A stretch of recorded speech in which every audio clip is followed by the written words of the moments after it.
Hi friends, it's Rachel from Healing Home at healinghome.co, and as always there's lots going on here at our homestead, including this is the first video that you guys have seen with baby Wilder here. So he arrived on July 29th and I just haven't been as active on YouTube. Still going strong on Instagram and Facebook, but just stepped back a little bit from YouTube. So welcome to the world, Wilder, and maybe I will be sharing more about my Trim Healthy Mama journey with pregnancy on later videos. But for right now, I just want to thank you for all of you guys' support. We had a very short labor. I went from a roughly a 36-hour labor down to a 24-hour labor with my second, and then Wilder was my shortest labor at 5 hours, and we gave birth at a birth center. And just a few hours after giving birth, we came home, and it was just a really lovely experience. So thank you guys for all of your support, especially those that have messaged me over on Instagram and just been so supportive of our journey and everything that's been happening with baby Wilder. So moving on, there's a lot of other things going on right now this week. Our Tipsmas class is launching, so all of the 12 Tipsmas coaches are eager to teach our classes, and we've had great registration. And so if you guys are in there, thank you for registering. If you're not in there, we do have another class coming up, so make sure you head over to thetipsmas12.com, where you can get all the information about those 12 Trim Healthy Mama coaches that do Tipsmas. There are still magazines of the summer edition of the Healing Homes magazine, so you can head over to healinghome.co/magazine for the summer edition, and more about the next edition of the magazine coming shortly. Let's get going with today's videos, and if you haven't figured it out, it's going to be about these peppers over here that we just picked from our garden, and we are going to be doing some lacto fermenting preservation.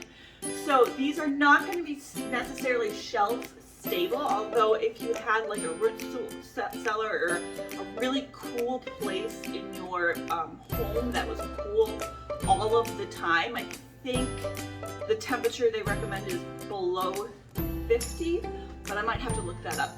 I do not have that, but we do have an extra fridge. So all of these peppers that I'm going to be lacto fermenting is going to go in our fridge, and then we can use them throughout the rest of the year.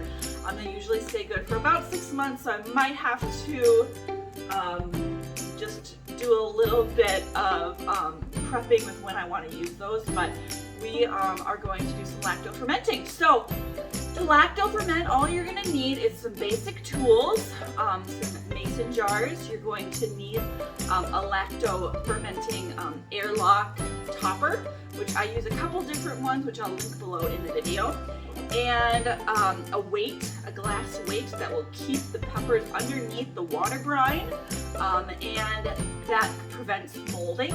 And that's about it. You'll need your salt and your water and your peppers and your fermenting tools.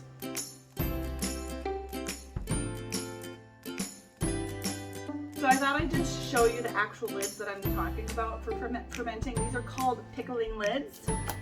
They come in a box like this. Pickle pipes, actually. Pickle pipes. These are called pickle pipe lids. And you do need a glass weight in order to hold your ferment down underneath the water. And then I also use these fermentation jar lids. These are wide mouth.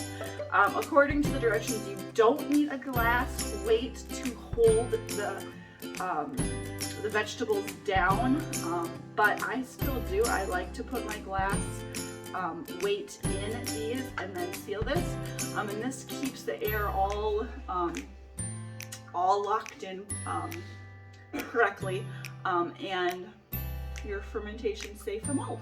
So I also grabbed some onions, which we're going to add to these lacto ferments, which are really exciting because we harvested these from our garden too.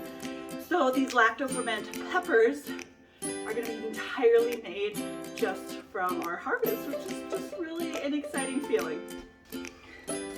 So in these ferments, I am going to use a Redmond salt. I really like this salt. It's a very pure form of salt, and it's also a very amazing company.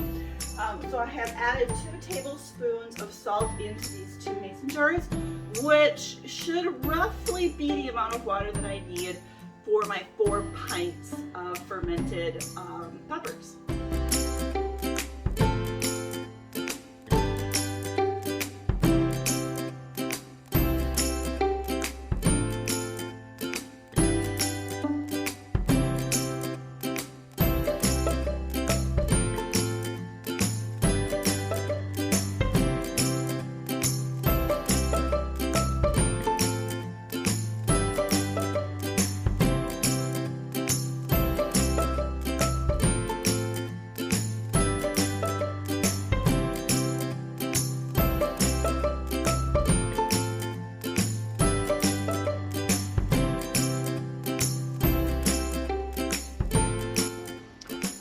And there you go, friends. Those are our lacto fermented peppers. We're going to be popping these in the fridge and then using them throughout the winter months. You can check out the accompanying blog post for this at healinghome.co.